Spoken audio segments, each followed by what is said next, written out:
a saga de Antônio Conselheiro, que marcou o Brasil como o primeiro percalço da República, praticamente começou em Sergipe, quando a figura do líder cearense apareceu em várias partes do estado, fazendo prédicas, construindo pequenas igrejas e cemitérios. Simão Dias, em Sergipe, e Patrocínio do Coité, na Bahia, viveram intensamente os tempos do Conselheiro, saindo dali a rota para o Monte Santo, onde floresceu Canudos. Simão Dias acolheu tropas das expedições militares, como mandou jagunços a Canudos e negociou suprimentos, criando intimidade com a história daqueles fatos. Foi neste ambiente traumatizado que nasceu José de Carvalho Deda. Corria o ano de 1898 em Patrocínio do Coité, quando a família formada por José Antônio de Carvalho Deda e Olívia Silveira Deda recebeu, no dia 1º de dezembro, mais um filho. Com 2 anos, acompanhou o pai para Riachão do Dantas, permanecendo por 10 anos naquela povoação. Aos 12 anos, volta ao Patrocínio do Coité, que depois recebeu a denominação de Paripiranga. Banhou-se no rio Caiçá, conheceu Simão Dias e acostumou seu olhar sobre aquela paisagem quase sempre seca.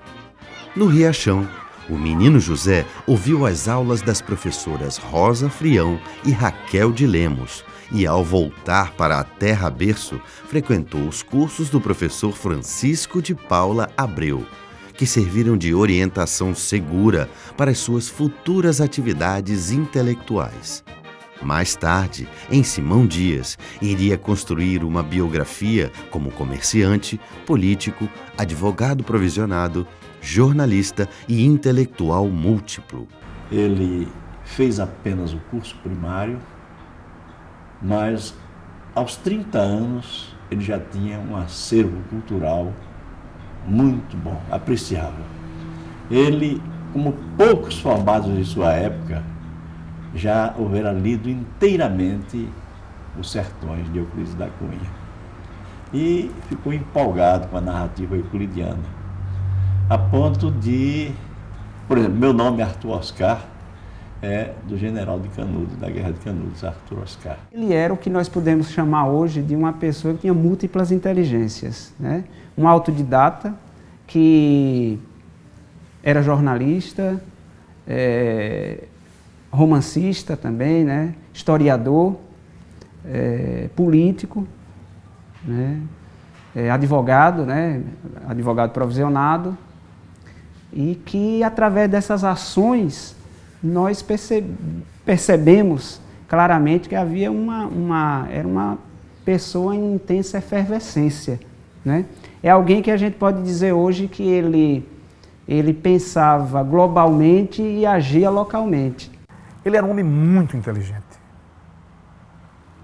Não há dúvida que ele está anos-luz com relação a todos os demais Dedas, os que existiam e foram seus contemporâneos e os que vieram depois. Primeiro porque ele era um autodidata. O que eu me lembro é uma imagem muito forte. Mês de julho, talvez, chuva, frio em Simão Dias, e aquele homem de paletó, gravata, uma capa em cima disso tudo, chapéu na cabeça, um charuto na boca e uma maleta. O normal dele era sisudo. Era sisudo, o normal dele. Mas ele não era só sisudo, ele também era chistoso nos momentos que precisava um xistezinho, ele chegava. Ele tinha acesso da oportunidade das coisas. Diz que uma certa vez ele passou na frente da casa de Dona Martinha, que era uma doceira que produzia excelentes doces, né, que também marcaram a minha infância. E como era costume no interior, às 5 horas da tarde, as pessoas ficavam na porta, conversando, esperando a hora do jantar. E o velho Zeca vinha caminhando com a sua maleta, com o seu chapéu, com o seu charuto, com a sua capa, e passou pelas senhoras e cumprimentou-as. Boa tarde, Dona Martinha. E seguiu a marcha. Quando chegou na esquina, lembrou-se que as tinha cumprimentado. E aí voltou. Dona Martinha, eu dei boa tarde à senhora? Deu, seu Zeca. Então esqueça. E aí seguiu o caminho. Né? É uma piada, eu não sei nem se aconteceu isso, mas de certo modo reflete um pouco o jeito dele. José de Carvalho Deda, por influência do jurista Antônio Manuel de Carvalho Neto e por vocação, ingressou no mundo jurídico como advogado provisionado, com carteira da OAB, atuando largamente em todo o estado. Participou de congressos e contribuiu com teses sobre variados temas jurídicos. Era um homem muito trabalhador. Ele não media esforços para fazer nenhuma defesa de ninguém. Ele era rábula, eu reconheço que ele não tinha formatura, mas muitas pessoas formadas não eram o advogado que ele foi. Os advogados de Bahia Sergipe tinham medo de enfrentar o rábula, Zeca Deda. Todos tinham medo. Então nós olhávamos para ele quase como uma veneração, um semideus, o suprassumo do mundo jurídico naquela nossa região. Realmente não era formado, mas não gostava de ser chamado de rábula, porque a palavra rábula tinha um sentido também pejorativo, de realizar, praticar chicana. Ele não era disso. A pessoa que chegasse para ele encontrava, onde estivesse, encontrava um abrigo. Ele aqui defendia, como advogado, ele trabalhou aqui. Eu acho que difícil uma família em Simão Dias que não tivesse tido uma contribuição dele como advogado. E foi um homem que sempre foi pobre. A advocacia dele era a caridade. Os júris que ele fez comigo, desde aquele primeiro, o único honorário que nós recebemos foi o abraço do réu depois da absolvição. E ele ficava feliz com isso. Eu acho que o maior presente que Zeca podia receber era o réu levantar e dizer: Doutor Zeca, Deus lhe pague. Ele era muito admirado também pelo mise-en-scène nas sessões do Tribunal do Júri. Tem uma história maravilhosa, muito gostosa. Eu não sei se é verdade ou se é lenda, mas dizem que ele tinha um truque para atrair a atenção do júri no momento em que o promotor estava fazendo a acusação. Ele fumava charuto. Então ele abria um clipe e enfiava o clipe no charuto e acendia e começava a fumar. Resultado, o fogo ia consumindo o charuto e a cinza ia ficando gigantesca. Criava-se um suspense na sala do tribunal. Os jurados e os assistentes, ao invés de prestarem atenção nos argumentos do promotor, ficavam ali roendo as unhas para ver a hora em que a cinza do charuto de seu Zeca iria cair.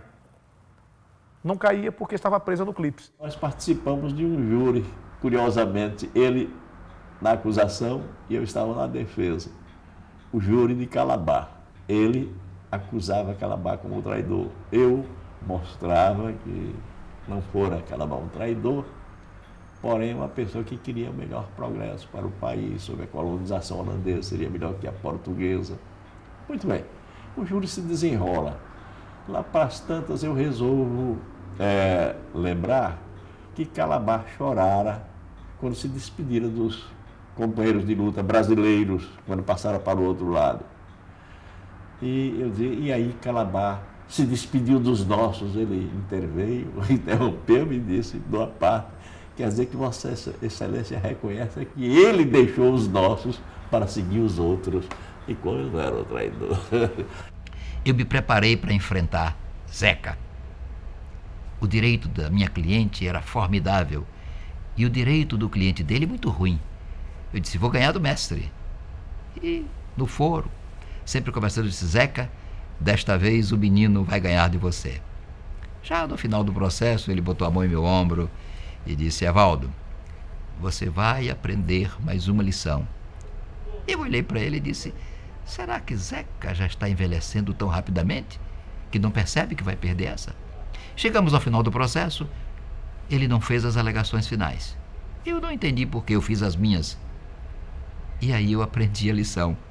O juiz decidiu pela perempção, pela morte do processo, porque se tratava de ação penal privada, o querelante teria de pedir a condenação, formular as alegações e pedir a condenação.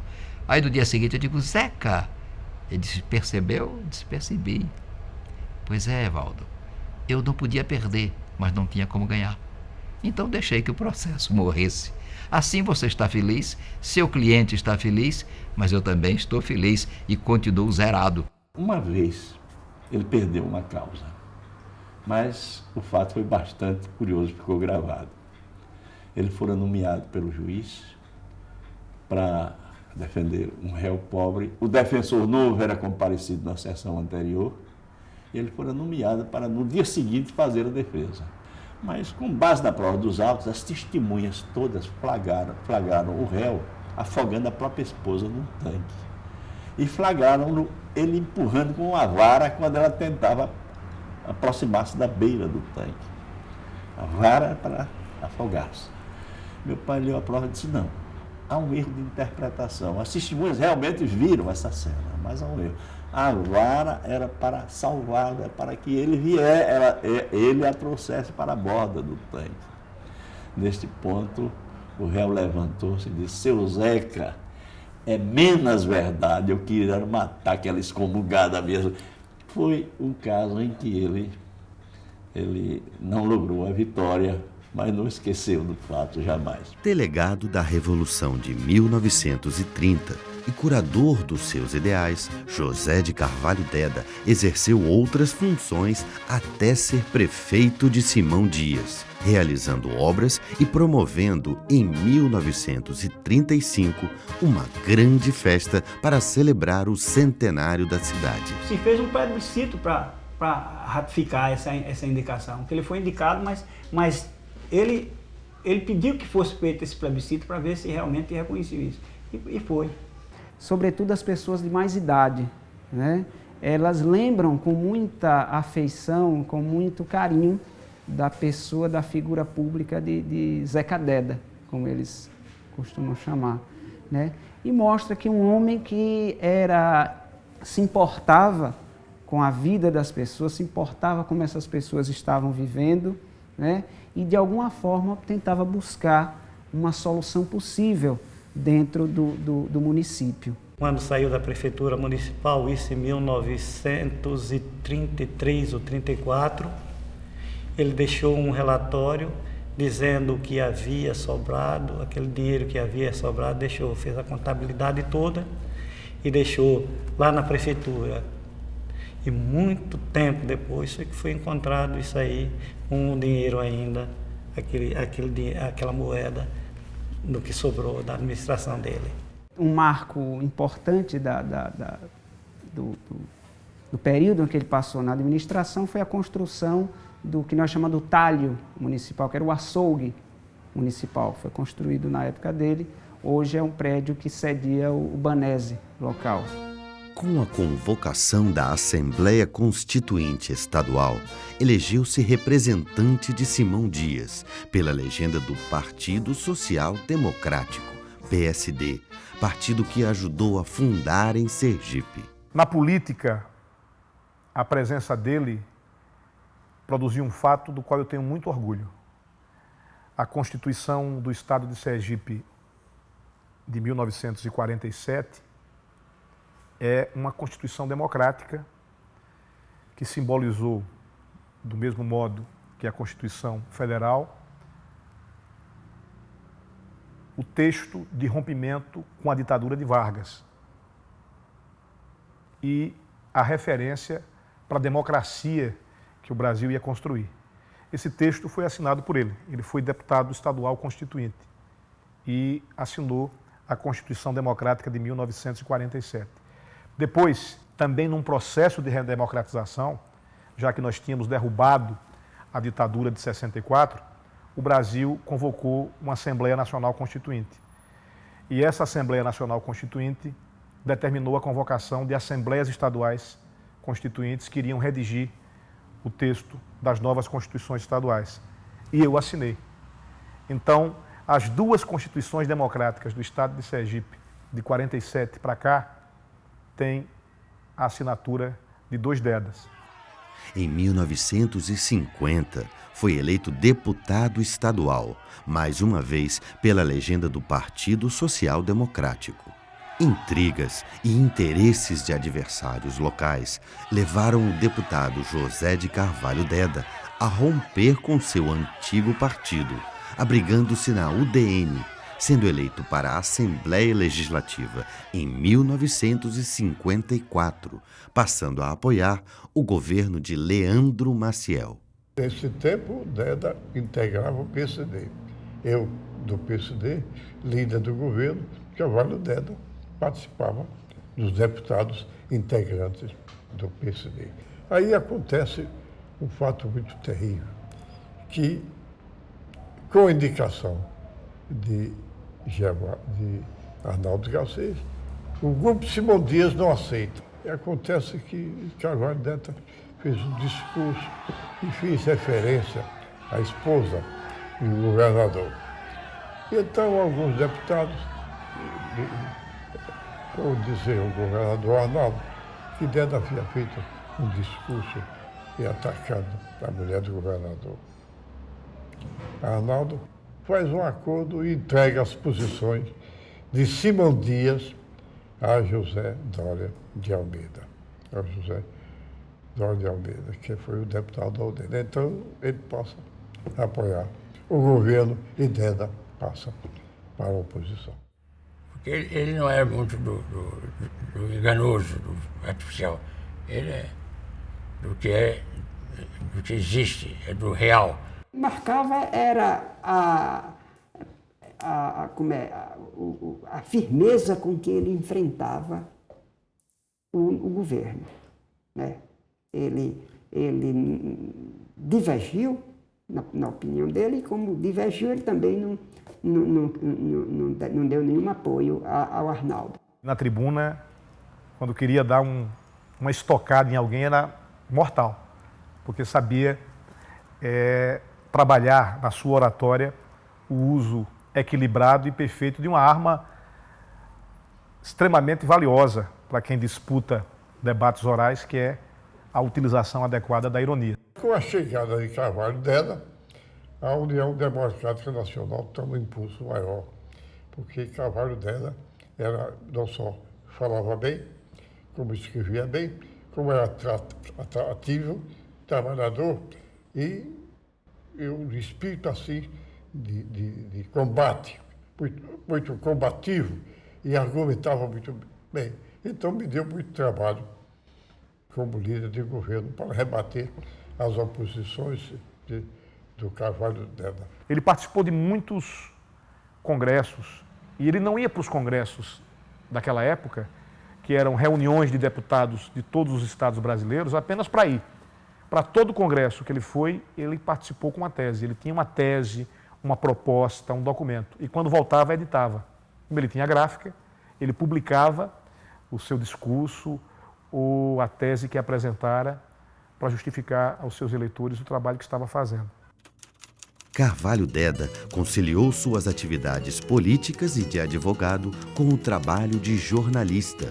Além de colaborar com diversos locais sergipanos, adquiriu oficinas gráficas e criou, em Simão Dias, A Semana, jornal que circulou inicialmente aos sábados, passando depois a sair aos domingos, contando com a participação ativa do seu irmão Francino da Silveira Deda e de muitos colaboradores.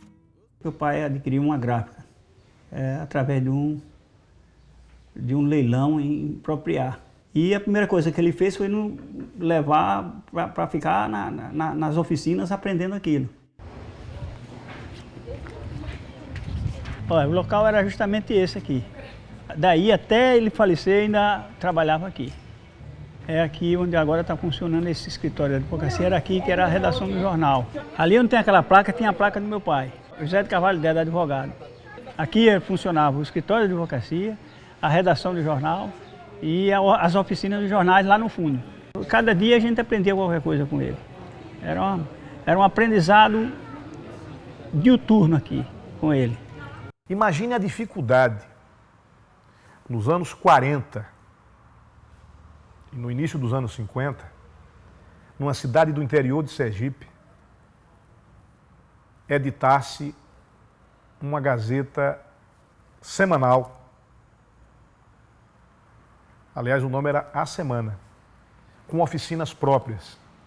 Numa época em que as dificuldades técnicas eram imensas, o público leitor reduzido e o mercado publicitário praticamente inexistente. Não havia retorno, quase que não havia nem empate entre receita e despesa. Era sempre deficitário. Mas ele cobria sempre, aquilo era como uma